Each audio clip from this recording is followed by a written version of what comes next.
আসসালামু আলাইকুম, ওয়েলকাম করছি রিয়াসাদ আজিম। ভিন্ন ধর্ম মতাদর্শী যারা শুনছেন সবার প্রতি আন্তরিক কৃতজ্ঞতা।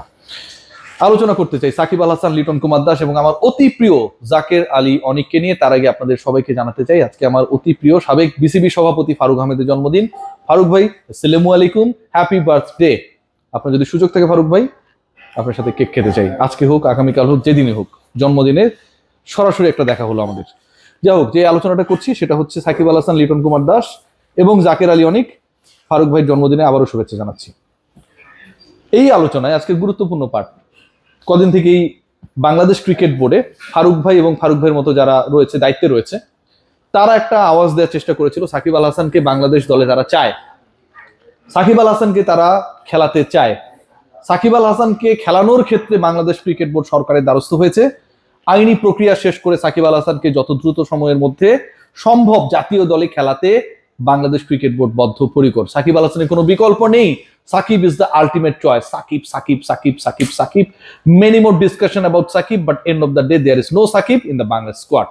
আপকামিং যে স্কোয়াডটা দিতে যাচ্ছে বাংলাদেশ দল, পাকিস্তানের এগেইনস্টে যে সিরিজটা নিয়ে অনিশ্চয়তা রয়েছে, আপনারা সবাই জানেন। যেই সিরিজে পাকিস্তান বাংলাদেশে আসবে কি আসবে না সেটা অনেকটাই ডিপেন্ড করছে আসলে ডোনাল্ড ট্রাম্প এবং তার যে মিত্র ইসরায়েলের সাথে ইরানের যে যুদ্ধ চলছে, মধ্যপ্রাচ্যের যে অস্থিরতা চলছে, আকাশ সীমায় যে ধরনের বোমারু বিমানগুলোর উৎপাত লক্ষ্য করা যাচ্ছে, সেটা আসলে কতটা কমবে তার উপরে। তবে বাংলাদেশ দল ঘোষণা হয়ে যাবে আর মাত্র 24 থেকে 48 ঘন্টার মধ্যে। আপনারা সবাই জানেন যে ক্যাম্প শুরু হয়ে যাচ্ছে ন্যাশনাল ক্রিকেটারদের, এবং সেই ক্যাম্পে সেই দলে যারা থাকবেন তাদের মধ্যে সাকিব নামে একজন রয়েছেন। সেই সাকিব হয়তো তানজিম সাকিব, সাকিব আল হাসান না। কি কারণে এই আলোচনা?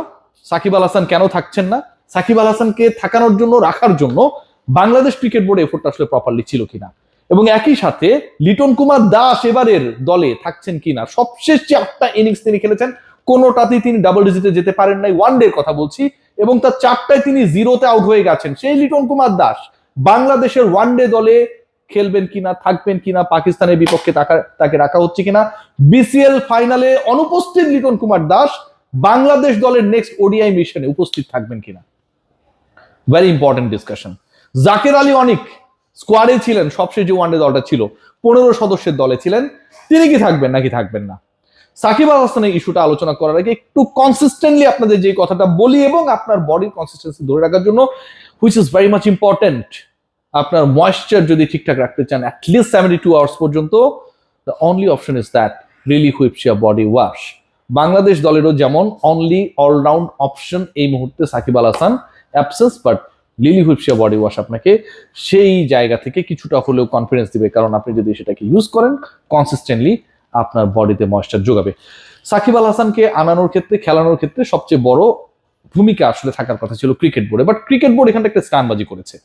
আপনারা সবাই জানেন যে আমরা বিশ্বকাপ খেলতে যাইনি, এবং আপনারা সবাই যারা গালিগালাজ করছেন, অনেককেই যারা আসলে বিশ্বকাপ খেলার ইস্যু নিয়ে অনেক কথা বলেছে, আলোচনা করেছে, তাদেরকে যে শেষ পর্যন্ত বাংলাদেশের এই বিশ্বকাপ মিশনটা, বাংলাদেশের এই বিশ্বকাপ খেলাটা ঠিক হলো কি হলো না, এখন আপনারা অনেকেই একমত যে বাংলাদেশের বিশ্বকাপটা খেলা দরকার ছিল। পাকিস্তান খেলেছে, পাকিস্তান ভারতের বিপক্ষেও খেলেছে, যেই ধরনের বক্তব্য দিয়েছে শেষ পর্যন্ত সেই বক্তব্যে থাকতে পারে নাই। বাংলাদেশ যে বিশ্বকাপে খেলে নাই, সেই ব্যর্থতাকে ঢাকার জন্য আমিনুল ইসলাম বুলবুলের বোর্ড কি করলো, সাকিব আল হাসান ইস্যুটাকে সামনে নিয়ে আসলো। হুট করে, there were no discussions, but হুট করে নিয়ে আসা হলো যে সাকিব আল হাসানকে আমরা চাই, আমরা সরকারের সাথে নেগোশিয়েট করতে চাই, পরের সিরিজে সাকিব আল হাসানকে আমরা খেলাতে চাই। হুট করে কি আপনি চাইলে এটা হয়ে যাবে? এই ক্রিকেট বোর্ড অথবা এর আগের যে ক্রিকেট বোর্ড ছিল, সেই ক্রিকেট বোর্ড তো আরো বেশি পাওয়ারফুল ছিল, কারণ তখন সাকিব আল হাসানকে যারা খেলাতে চায় নাই, সাকিব আল হাসানকে যারা বাংলাদেশ দল থেকে অমিট করতে চেয়েছে, তাদের সাথেই তো বাংলাদেশ ক্রিকেট বোর্ডের সরাসরি একটা লিয়াজো, একটা অ্যাফিলিয়েশন ছিল। সেই সময়টায়, সেই সময়ের ক্রিকেট বোর্ড কিন্তু কোনোভাবেই আসিফ নজরুল বলুন আর আসিফ মাহমুদ সজীব ভুঁইয়া বলুন, তাদের কারো কাছে সাকিব আল হাসানকে তারা চায় সেই বক্তব্য কেউ দেয় নাই।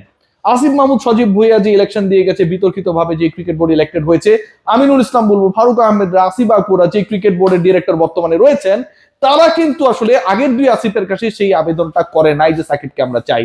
যদি সেই আবেদন করা হতো এবং সেই প্রসেস, সাকিবের মামলা নিয়ে প্রসেসটা যদি তখন শুরু হতো, 1 মাস আগে শুরু হতো, 2 মাস আগে শুরু হতো, আজকে বাংলাদেশের বিপক্ষে যে পাকিস্তান খেলবে সেই সিরিজে সাকিব আল হাসান এভেলেবেল থাকতেন। আপনি সাকিবের মামলার যে প্রসেস, সেই প্রসেস আপনি মানে কাগজপত্র পৌঁছানোর যে কর্মকাণ্ড, সেটা আপনি করেছেন হচ্ছে ফেব্রুয়ারির শেষে, এবং তারপরে শুক্রবার গেছে, শনিবার গেছে, রোববারে করে নতুন আলোচনা শুরু হয়েছে, আর এরপরে হচ্ছে ঈদের আলোচনা, এবং মাত্র 3-4 দিন সরকার সময় পেয়েছে সাকিবকে এর মধ্যে হচ্ছে বলে দিতে হবে সাকিব আল হাসান তুমি বাংলাদেশে এসে খেলো। এটা কি পসিবল? সাকিব আল হাসানকে যদি বাংলাদেশে খেলানো প্রসেস করা হয়, লিগ্যাল প্রসিডিউরগুলোকে সমাধান না করে, তাহলে আপনার বিএনপি সমালোচনা করবেন কেন এই সুবিধাটা দেওয়া হলো। আবার সাকিব আল হাসান এই প্রসেসগুলো যদি সমাধান না করা হয়, তাহলে আপনারা বলবেন, মানে যদি করা হয় যে সাকিব আল হাসানকে এত দ্রুত কেন খেলানো হচ্ছে, তার মানে সাকিব হেটার্স যারা তারা বলবে যে এই কাজটা তো ঠিক হয় নাই। সো এই যে একটা dual stance, Bangladesh cricket board last মোমেন্টে শুধুমাত্র বিশ্বকাপ খেলার ব্যর্থতাকে ঢাকার জন্য সাকিব আল হাসান ইস্যু নিয়ে আসলো, এবং 15-20 দিন সময়ের মধ্যে সেই আলোচনা অনেক বেশি বেগবান হলো, গতি পেল, এবং মাত্র 3-4 দিন আগে সেই পেপারস গুলো সরকারের কাছে গেল। এখন সাকিব আল হাসান শেষ পর্যন্ত বাংলাদেশ দলে সিলেক্টেড হওয়ার মতো কোনো ধরনের ডিসিশন মেক করার অবস্থায় সরকার নেই। সাকিব আল হাসান বাংলাদেশ স্কোয়াডে নেই। লিটন কুমার দাসকে খেলানো হবে কি হবে না, আমি বলছিলাম যে 8টা ওয়ানডেতে 4টায় 0 করেছেন। সবশেষ যে ওয়ানডে সিরিজ গুলো ছিল লিটন কুমার দাস যেগুলোতে অ্যাপিয়ার্ড হয়েছিলেন, his performance was totally worst. Liton Kumar Das কি ড্রপ হতে যাচ্ছেন? Never ever. You need Liton Kumar Das there. Liton Kumar Das out of form ছিলেন, বাট লিটন কুমার দাসকে আপনার দলে প্রয়োজন, এবং লিটন কুমার দাসকে এমন অবস্থায় প্রয়োজন যখন Bangladesh team management they are right now thinking that লিটনকে মিডল অর্ডারে খেলানো যায় কি না, really they are thinking like that. এবং লিটনের সেই ব্যাটিং অর্ডারটা হতে পারে নাম্বার 4। লিটন কুমার দাস সবশেষ সিরিজে ইনজুরির কারণে মিস করা লিটন কুমার দাস আপকামিং সিরিজে 11-এ এবং একই সাথে স্কোয়াডে থাকছেন, এবং সেখানটায় প্রবাবল যে ডিসিশনটা মেক করা হতে পারে যে লিটনের ব্যাটিং অর্ডার হয়তো নাম্বার 4 হতে যাচ্ছে, despite he was failure in his last 8 innings, যেখানটায় তিনি প্রত্যেকটাতে সিঙ্গেল ডিজিট আউট হয়ে গিয়েছিলেন। তাহলে বাদ পড়বে কে? বাদ পড়বে হচ্ছে আপনাদের প্রিয়, আমাদের প্রিয় জাকের আলী অনিক। নূর হাসান সোহানকে বাদ দেওয়ার কোনো সম্ভাবনা আপাতত নেই। জাকের আলী অনিক তাকে সম্ভবত বাদ দেওয়া হচ্ছে, এবং তার জায়গাটায় রিপ্লেসমেন্ট হিসেবে Liton Kumar Das is going to be the part of the squad.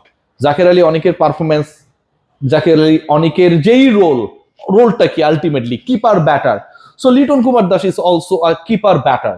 Jaker Ali Anik ডানহাতি batter, Liton Kumar Das also a ডানহাতি ব্যাটার।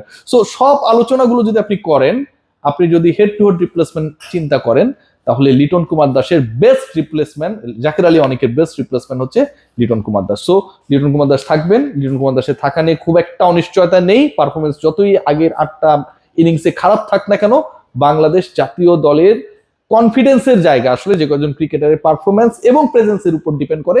লিটন কুমার দাস তাদের একজন। He is going to be the part of the squad, and Jaker Ali Anik is going to be dropped in the upcoming series ইনস পাকিস্তান। মেহেদী হাসান মিরাজের জন্য এটা একটা বড় পরীক্ষা হতে যাচ্ছে। 1 নম্বর পরীক্ষা যেটা, সেটা হচ্ছে যে পাকিস্তানের বিপক্ষে ভালো করতে হবে অ্যাজ উই আর র্যাঙ্ক 10। আবার 2 নম্বর পরীক্ষা যেটা, যদি এই সিরিজটা ভালো করতে না পারে, তাহলে মেহেদী হাসান মিরাজের ক্যাপ্টেন্সি নিয়ে একটা বড় ধরনের আলোচনা তৈরি হবে। যদিও মেহেদী হাসান মিরাজকে আপনাদের সময় দিতে হবে। This is not the proper time to criticise your captain. তিনি সুযোগই পেয়েছেন মাত্র 1-2টা সিরিজ। সবাই ভালো থাকবেন, টেক গ্রেট কেয়ার, এবং অবশ্যই ময়েশ্চার ধরে রাখার জন্য লিলি হুইপশিয়া বডি ওয়াশ ইউজ করবেন।